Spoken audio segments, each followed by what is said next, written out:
അങ്ങനെ ഇന്ന് ഉത്രാടായില്ലേ? എത്ര പെട്ടെന്ന് ആ ദിവസങ്ങളൊക്കെ പോണേ. അത്തം തുടങ്ങിയതേ ഓർമ്മയുള്ളൂ. ഇപ്പൊ ദാ ഇനി നാളെ മറ്റന്നാളും കൂടെ കഴിഞ്ഞാൽ ഈ പരിപാടികളൊക്കെ നിർത്താനായി. ചാണകം തേക്കലും അതുപോലെ തന്നെ പൂ പറിക്കാൻ പോലും പൂവിടലും ഒക്കെ അല്ലേ? അപ്പൊ സെന്ററിൽ തന്നെ നമ്മൾ കാട്ടുചീര, അതായത് ഒരു ചുവപ്പ് കളർ ഇലയുള്ള ചീര ഉണ്ടാവും ഈ പറമ്പിലൊക്കെ. അത് അരിഞ്ഞിട്ടാണ് കേട്ടോ വെച്ചിട്ടുള്ളത്. പിന്നെ നടുവിൽ തന്നെ ഒരു മന്ദാരം കൂടെ വെച്ചിട്ടുണ്ട് കേട്ടോ. ഈ മന്ദാരം നമ്മളെ വീടിന്റെ മുന്നിൽ ഉണ്ടായതാണ് കേട്ടോ. പിന്നെ അതിന് ചുറ്റുമായിട്ട് നമ്മൾ നന്ദ്യാർവട്ടമാണ് വെച്ചുകൊടുക്കുന്നത്. ഈ നന്ദ്യാർവട്ടം നമുക്ക് എല്ലാ ദിവസവും എല്ലാ അത്തപ്പൂക്കളത്തിലും ഇടാൻ വേണ്ടിയിട്ട് ഉണ്ടായിരുന്നു കേട്ടോ. ഓരോ ദിവസവും ഇങ്ങനെ മരത്തുമ്പിൽ ഒരു മരം പോലെ ഉണ്ട്, അതിൽ കുറേ ഉണ്ടാവും കേട്ടോ. എന്തൊക്കെ പറഞ്ഞാലും ഇതൊക്കെ ഒരു പ്രത്യേക രസാലേ. രാവിലെ എണീക്കണു, പൂവ് പറിക്കാൻ പോണു, പൂക്കളിടണു. ഇതൊക്കെ കുറച്ചും കൂടെ കഴിഞ്ഞാൽ ഇനി കിട്ടുമോ എന്നുള്ളത് തന്നെ സംശയമാണ്. കാരണം ഇപ്പം എല്ലാവരും, ഒരുവിധം എല്ലാവരും എന്താ പറയുക, പൂക്കൾ വാങ്ങുകയാണ് ചെയ്യുന്നത്. വീടിൻ്റെ മുറ്റത്ത് പൂക്കൾ ഇല്ലാഞ്ഞിട്ടാണ്, അല്ലെങ്കിൽ പൂക്കൾ പറിക്കാൻ പോകാനുള്ള ഒരു സാഹചര്യം ഇല്ലാഞ്ഞിട്ടാണ്.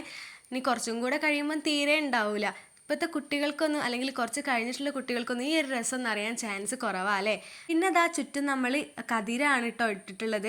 കതിര് വെച്ച് 4 ഇതളുണ്ടാക്കാനാണ് ഞാൻ ശ്രമിച്ചത്. പക്ഷേ ഇതൊരു ബട്ടർഫ്ലൈ ഷേപ്പ് പോലെ ആയി എന്നാണ് ഇത് കണ്ടപ്പോൾ ചേച്ചിയൊക്കെ പറഞ്ഞത്.